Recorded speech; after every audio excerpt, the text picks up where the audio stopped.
मोटी पत्नी की समझदारी। रमेश एक साधारण आदमी था, लेकिन उसे हमेशा अपनी पत्नी सीमा के मोटापे से परेशानी रहती थी। सीमा गोल मटोल और खुश मिजाज थी, लेकिन रमेश को लगता था कि काश उसकी पत्नी थोड़ी पतली होती।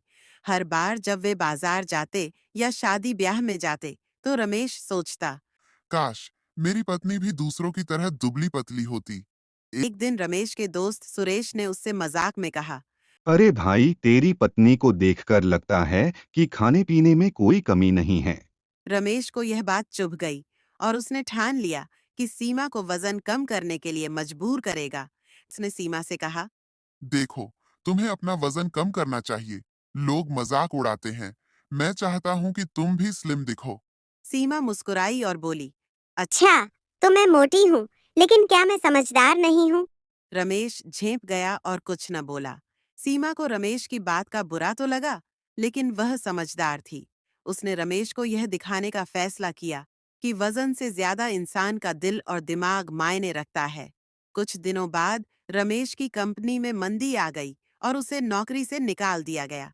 वह बहुत परेशान था और समझ नहीं पा रहा था कि अब घर कैसे चलेगा।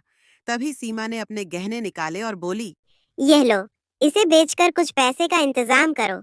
जब तक तुम्हें नई नौकरी नहीं मिलती, तब तक मैं घर का खर्च संभाल लूंगी। रमेश को यकीन नहीं हुआ कि सीमा ने इतनी आसानी से अपना गहना बेचने को कह दिया। उसने पूछा। लेकिन तुम्हें गहनों से बहुत प्यार था ना? सीमा मुस्कुराई और बोली, गहने और सुंदरता से ज्यादा जरूरी परिवार होता है।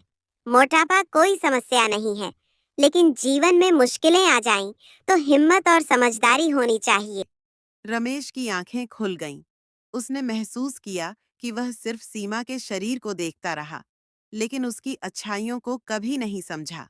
कुछ ही महीनों में रमेश को नई नौकरी मिल गई और घर फिर से पहले जैसा चलने लगा।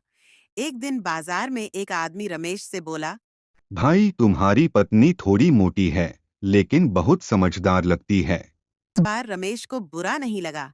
उसने मुस्कुराते हुए कहा। हाँ, मेरी पत्नी सिर्फ मोटी नहीं, बल्कि सबसे अच्छी पत्नी है। सीमा की समझदारी ने रमेश की सोच बदल दी। अब वह जान गया था कि प्यार शरीर से नहीं, बल्कि दिल और दिमाग से किया जाता है।